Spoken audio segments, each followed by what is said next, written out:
22,500 కోట్ల రూపాయలతో 5 లక్షల రూపాయలు ఉచితంగా ప్రతి ఇంటికి ఇస్తూ ప్రతి సోమవారం నాడు ఏ లెవెల్లో ఇల్లు కడితే పునాదులు కడితే 1,00,000, స్లాబ్ లెవెల్ కడితే మరొక 2 లక్షలు, స్లాబ్ వేస్తే మరొక 1,00,000, స్లాబ్ వేసిన తర్వాత 2 లక్షలు, గృహప్రవేశానికి మరొక 1,00,000, రమారమి 5 లక్షల రూపాయలు ప్రతి సోమవారం కట్టిన దాన్ని బట్టి ఇస్తూ పేదవాడికి పూర్తి భద్రత, భరోసా, ఒక ధైర్యం, స్థైర్యాన్నిచ్చే ఇందిరమ్మ ఇళ్ల కార్యక్రమాన్ని ఒక విడత ఇవ్వటం జరిగింది.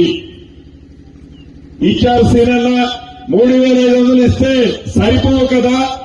ఆనాటి 10 సంవత్సరాల్లో డబుల్ బెడ్రూమ్ అనే బొమ్మలు చూపించి మాయమాటలు చెప్పి 2 విడతలో ఎన్నికల్లో గెలిచి ముఖ్యమంత్రి ఒక మోడల్ హౌసింగ్ కాలనీగా నిలబడుతుందని చెప్పి నేను భావిస్తున్నాను. అంటే ఇది ఒక కొత్త పట్టణం కట్టినట్టే. సరే, దాంట్లో కొన్ని ప్రాబ్లమ్స్ వస్తున్నాయి, దానికి ఎట్లా సార్ట్అవుట్ చేయాలి, ముందుకు పోవాలి, ఒక పాజిటివ్ యాటిట్యూడ్ ముందుకు పోతున్నాం. అదేవిధంగా ఒక స్పష్టమైన ప్రకటన కూడా ఇది చేస్తున్నా. నేను లోకల్ ఎమ్మెల్యే. ఇప్పుడు రేపటి నుంచి మనం ఈ ఇళ్ల కోసం ప్యూర్లీ మెరిట్ బేసిస్ మీద అప్లికేషన్స్ కూడా తీసుకోవడం మొదలు పెడదాం కరెక్ట్గా. మరి నేను మళ్ళా అందరినీ ఇంక్లూడింగ్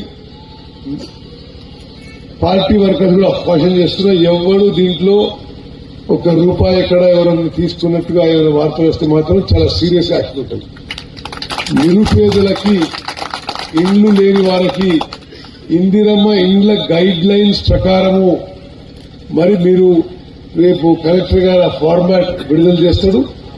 తప్పనిసరిగా ఒక వారం 10 రోజుల్లో మీరు విస్తృతంగా